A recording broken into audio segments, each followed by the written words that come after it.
ಸಾನ್ವಿ ಸಾನ್ವಿ ನಿಂತ್ಕೋ. ನನ್ನ ಮಾತು ಕೇಳಿ ಸಾನ್ವಿ ಪ್ಲೀಸ್, ಒಂದು ನಿಮಿಷ. ಸಾನ್ವಿ ನನ್ನ ಮಾತು. ಸಾನ್ವಿ ಸಾನ್ವಿ ಯೋ ಸತ್ಯ ಹುಚ್ಚ ಸೈಕಲ್ ಗ್ಯಾಪಲ್ಲಿ ಸೈಕಲ್ ಹೋಗ್ತಾ ಇದ್ಯಾ? ಸಾನ್ವಿ ನಿಂತ್ಕೋ. ಏನೇನು ಮಾತಕ್ಕೆ ಮುಂಚೆ ಬ್ಯಾಗ್ ಪ್ಯಾಕ್ ಮಾಡ್ಕೊಂಡು ಹೋಗ್ತಿರ್ತೀಯಾ? ಈಗ ಏನಾಯ್ತು ಅಂತ? ಇನ್ನೇನಾಗ್ಬೇಕು? ನಿನ್ನ ಸುಳ್ಳಿನ ನಾಟಕ ಎಲ್ಲ ಗೊತ್ತಾಯ್ತು. ಏನ್ ಗೊತ್ತಾಯ್ತು? ನಿಮ್ಮಮ್ಮ ಎಲ್ಲ ಹೇಳಿದ್ರು. ಸಾನ್ವಿ ನಮ್ಮಮ್ಮಗೆ ಆಕ್ಸಿಡೆಂಟ್ ಆಗಿ ತಲೆ ಸರಿ ಇಲ್ಲ ಅಂತ ಹೇಳಿರ್ಲಿಲ್ವಾ? ಅದೇ ಸುಳ್ಳು ಅಂತ ಗೊತ್ತಾಯ್ತು. ಅಯ್ಯೋ ಸಾನ್ವಿ, ನಮ್ಮ ಅಮ್ಮನ ವಿಚಾರ ನಿನಗೆ ಇನ್ನೂ ಗೊತ್ತಿಲ್ಲ. Stop it. ಸುಳ್ಳು ಸುಳ್ಳು ಸುಳ್ಳು. ಎಷ್ಟು ಅಂತ ಸುಳ್ಳು ಹೇಳ್ತೀಯ ನೀನು?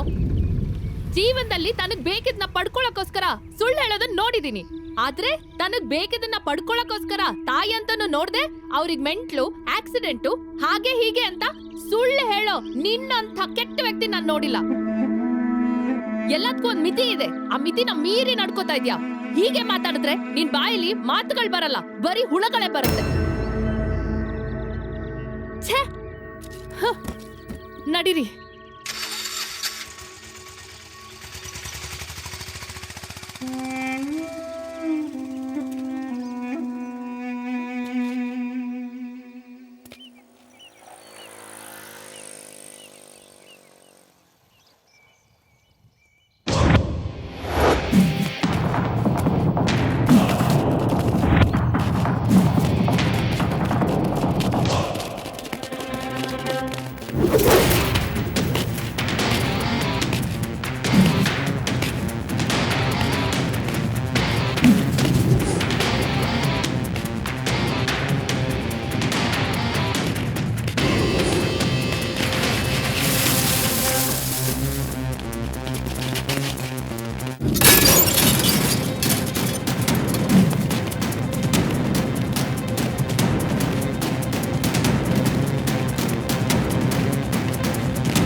ಸಾನ್ವಿ, ನೀನು ನನ್ನ ಪ್ರೀತಿಸ್ತಾ ಇದೆಯಾ, ನನ್ನ ಮದುವೆ ಮಾಡ್ಕೊಳ್ಳೋದಕ್ಕೆ ಒಪ್ಕೊಂಡಿದ್ಯಾ ಅಂತ ನಾನು ಎಲ್ರಿಗೂ ಸುಳ್ಳು ಹೇಳಿದ್ದೀಯ.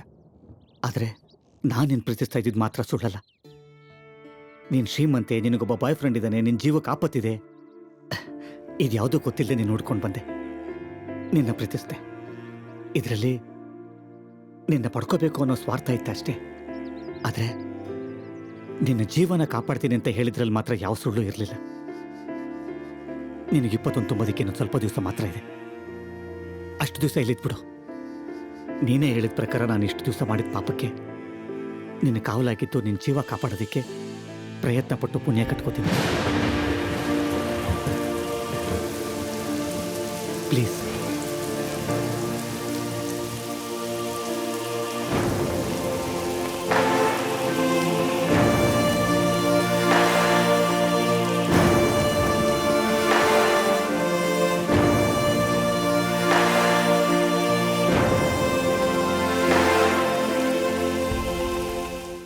ಹಾಂ ಬನ್ನಿ. ನಮಸ್ಕಾರ. ನಮಸ್ಕಾರ.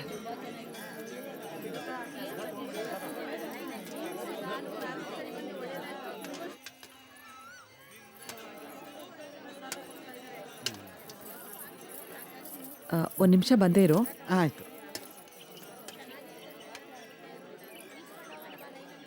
ಪ್ಲೇಟ್ ಇಪ್ಪತ್ತು. ಏಯ್ ಬನ್ರಿ, ಸುಮ್ಮನೆ ಹೇಳಿದ್ದು. ದುಡ್ಡು ಕೊಟ್ಟು ಒಬ್ಬನು ತಿನ್ನಲ್ಲ ಅಲ್ಲ, ಓಸಿ ನನ್ನ ಮಕ್ಕಳು. ಸಾನ್ವಿ, ಇವತ್ತಿಗೆ 23 ವರ್ಷ ಆಯ್ತಮ್ಮ ನಮ್ಮ ಮನೆಯವ್ರು ತೀರ್ಕೊಂಡು. ಅವ್ರು ಬದುಕಿರೋವರೆಗೂ ನ್ಯಾಯ ನೀತಿ ಧರ್ಮ ಅಂತಾನೆ ಬಾಳಿದ್ರು. ತನಗೆ ಕೆಡಕ್ ಬಯಸ್ದವ್ರಿಗೂ ಒಳ್ಳೇದನ್ನೇ ಮಾಡಿದ್ರು. ಇದ್ದ ಊರಿಗೆ ಉಪಕಾರಿಯಾಗಿದ್ದವ್ರನ್ನ ಈ ಊರಿನ ಜನ ಅಪರಾಧಿ ಮಾಡ್ಬಿಟ್ರು. ಆದ್ರೆ ನನಗ್ ಗೊತ್ತು ಅವ್ರೆಂತ ಸತ್ಯವಂತ ಅಂತ. ಅದಕ್ಕಾಗಿನೇ ನಮ್ಮ ಮಗನ್ಗೆ ಅವರು ಸತ್ಯ ಹರಿಶ್ಚಂದ್ರ ಅಂತ ಹೆಸರಿಟ್ಟಿದ್ದು. ಆದ್ರೆ ತನ್ನ ತಂದೆ ಒಳ್ಳೆ ವ್ಯಕ್ತಿಯಾಗಿ ಬಾಳಿದ್ರೂ ಕೂಡ ಸಾಯುವಾಗ ಕೆಟ್ಟವನು ಅನ್ನಿಸ್ಕೊಂಡು ಸತ್ತ ನೋವು ಸತ್ಯನ ಮನಸ್ಸಲ್ಲಿ ಇವತ್ತಿಗೂ ಹಾಗೆ ಉಳಿದು ಹೋಗಿದೆ.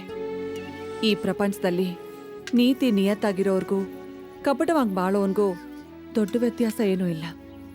ಇಬ್ರಿಗೂ ಇಲ್ಲಿ ಒಂದೇ ಬೆಲೆ. ಇಲ್ಲಿ ಹೇಗ್ ಬಾಳದ್ವಿ ಅನ್ನೋದು ಮುಖ್ಯ ಅಲ್ಲ, ಬಾಳದ್ವಿ ಅನ್ನೋದು ಮುಖ್ಯ. ಇವೆಲ್ಲ ನೋಡಿ ನನ್ನ ಮಗ ಅವ್ರ ಅಪ್ಪನಂತೆ ಸತ್ಯದ ದಾರಿಲ್ ನಡೀದೆ ಸುಳ್ಳಿನ ದಾರಿಲೇ ನಡೀತಾ ಬಂದ. ಹೇಗೋ ನೀನ್ ಬಂದ್ಮೇಲಂತೂ ಅವನ್ ತುಂಬಾ ಬದಲಾಗಿರೋದನ್ನ ನಾನು ನೋಡ್ತಾ ಇದ್ದೀನಿ. ನನ್ನ ಗಂಡನ ಗುಣಗಳನ್ನೆಲ್ಲ ನನ್ನ ಮಗನಲ್ಲಿ ಕಾಣ್ಬೇಕು ಅನ್ನೋದೇ ನನ್ನ ಆಸೆ. ಅದು ನಿನ್ನಿಂದ ಮಾತ್ರ ಸಾನ್ವಿ ಸಾಧ್ಯ. ಹೌದು, ತಾಯಿ ಅಂತ ನನ್ನ ಮೇಲೆ ಎಷ್ಟು ಪ್ರೀತಿ ಇಟ್ಟಿದಾನೋ ಅಷ್ಟೇ ಪ್ರೀತಿ ನನ್ನ ಮಗ ನಿನ್ ಮೇಲೂ ಇಟ್ಟಿದಾನಮ್ಮ. ನೀವಿಬ್ರು ಮದ್ವೆ ಮಾಡ್ಕೊಂಡು ಮಕ್ಕಳು ಮರಿ ಅಂತ ಸಂತೋಷವಾಗಿ ಬಾಳೋದನ್ನ ಸಾಯೋ ಅಷ್ಟ್ರಲ್ಲಿ ನೋಡ್ಬೇಕು. ಆಗಸ್ಮೇಲೂ ನೀವು ಕೂಡ ಮಕ್ಕಳು ಮರಿ ಜೊತೆ ಬಂದು ದಾನ ಧರ್ಮ ಮಾಡೋದನ್ನ ದೂರದಿಂದ ನೋಡ್ತಾ ನೆಮ್ಮದಿಯಾಗಿರ್ತೀನಿ. ಅಮ್ಮ, ಒಂದ್ ನಿಮಿಷ ಬನ್ನಿ ಇಲ್ಲಿ. ಬಂದೆಮ್ಮ.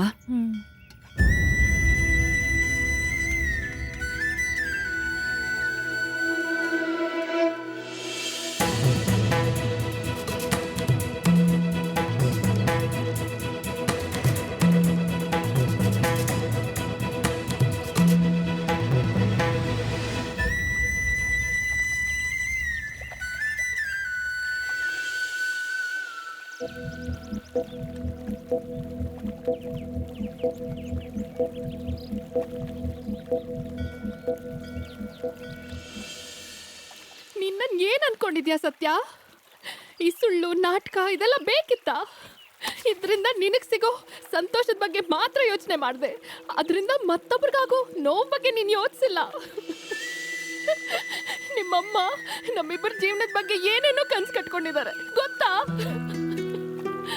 ಅವ್ರಿಗೆ ನೋವು ಮಾಡಕ್ ನನ್ ಮನ್ಸು ಒಪ್ತಾ ಇಲ್ಲ ಸತ್ಯ. ಅವ್ರ ಆಸೆನೆಲ್ಲ ನಾನು ಹೇಗೆ ಈಡೇರಿಸ್ಲಿ? ಯಾಕೆ ಹಿಂಗ್ ಮಾಡ್ದೆ ಸತ್ಯ? ನನ್ ಯಾಕಿಂತ ಪರಿಸ್ಥಿತಿಗೆ ತಂದಿಟ್ಟೆ?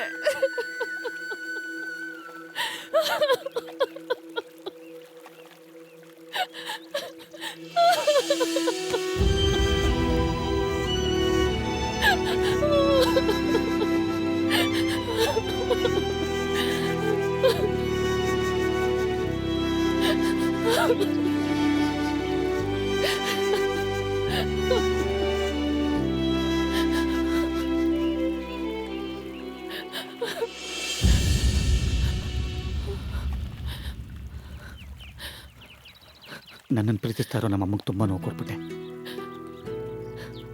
ಆದರೆ ನಾನು ಪ್ರೀತಿಸ್ತಾರೋ ನಿನಗೆ ಮತ್ತೆ ಯಾವತ್ತೂ ನೋವು ಕೊಡಲ್ಲ. ನನ್ನ ಕ್ಷಮಿಸ್ಬಿಡು ಸಾನ್ವಿ. ಇನ್ಮೇಲೆ ನೀನು ಯಾವ ಕಟ್ಕೋ ಸಿಕ್ಸಲ್ಲ. ನಮ್ಮಮ್ಮನ ನೋವು ಬಗ್ಗೆ ಯೋಚನೆ ಮಾಡೋದಕ್ಕೆ ಹೋಗ್ಬೇಡ. ನನ್ನಿಂದ ನಮ್ಮಮ್ಮ ನೋವು ಪಟ್ಟು ಪಟ್ಟು ಅಭ್ಯಾಸ ಆಗೋಗಿದೆ. ನಾನು ಹೆಂಗೋ ಅವ್ರನ್ನ ಸಮಾಧಾನ ಮಾಡ್ತೀನಿ.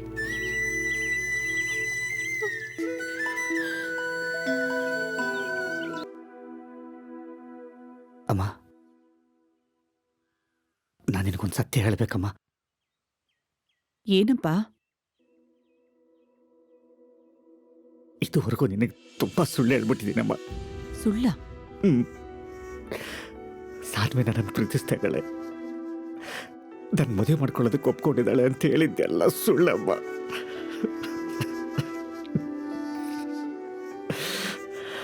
ನಾನು ಕ್ಷಮಿಸ್ಬಿಡಮ್ಮ. ಸತ್ಯ ಹೇಳು.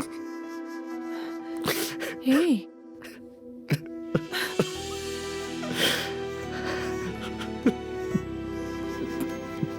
ನೀನ್ ಕಣ್ಣೀರ್ ಹಾಕ್ಬೇಡ ಮಗ. ಹಿಂಗಾದ್ರೂ ನೀನ್ ಸತ್ಯ ಹೇಳೋಕೆ ಧೈರ್ಯ ಮಾಡ್ದ್ಯಲ್ಲ. ನಿನ್ ಮನ್ಸೇನು ಅಂತ ನನಗ್ ಗೊತ್ತು. ನನ್ನ ಖುಷಿ ಪಡ್ಸೋಕೆ ಇದೆಲ್ಲ ಮಾಡಿದ್ದಲ್ವಾ? ನೀನೇನೋ ಮಾಡಕ್ ಹೋದೆ, ಅದೇನೋ ಆಗೋಯ್ತು. ಪರವಾಗಿಲ್ಲ ಬಿಡು. ಏನೋ ಒಂದೆಷ್ಟು ದಿನನಾದ್ರೂ ಸೊಸೆ ಕನ್ಸಲ್ಲಿ ಸಾನ್ವಿ ಪ್ರೀತಿನ ಅನುಭವಿಸ್ದೆ. ನನ್ನ ಕ್ಷಮಿಸ್ಬಿಡಮ್ಮ. ಅಮ್ಮ ಪ್ಲೀಸ್, ನೀವು ಕ್ಷಮೆನೆಲ್ಲ ಕೇಳಬಾರ್ದು. ಸಾನ್ವಿ ಮನಸ್ಸಲ್ಲಿ ದೀಪಕ್ ಅನ್ನೋ ಹುಡುಗ ಇದ್ದಾನೆಮ್ಮ. ಆದರೂ ನಿನ್ನ ಸಂತೋಷಕ್ಕೋಸ್ಕರ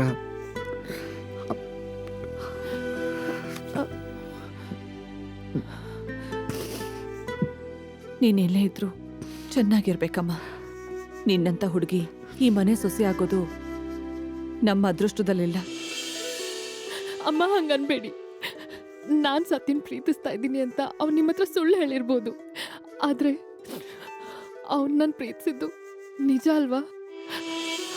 ಆ ಪ್ರೀತಿ ನಾನು ಅನುಭವಿಸಿದ್ದೀನಿ. ನಾನು ಚಿಕ್ಕ ವಯಸ್ಸಲ್ಲೇ ಅಮ್ಮನ ಕಳ್ಕೊಂಡು ಮಲ್ತಾಯಿ ಜೊತೆ ಬೆಳೆದೆ. ಬರೀ ದುಡ್ಡಲ್ಲೇ ಮುಳುಗಿದ್ನೆ ಹೊರತು ಅಮ್ಮನ ಪ್ರೀತಿ ಏನು ಅಂತಾನೆ ಗೊತ್ತಿಲ್ಲ. ಅಮ್ಮ, ನಂಗೆ ನಿಮ್ಮ ಪ್ರೀತಿ ಬೇಕು. ನನಗಿಲ್ಲೇ ಇರಬೇಕು ಅನಿಸ್ತಿದೆ.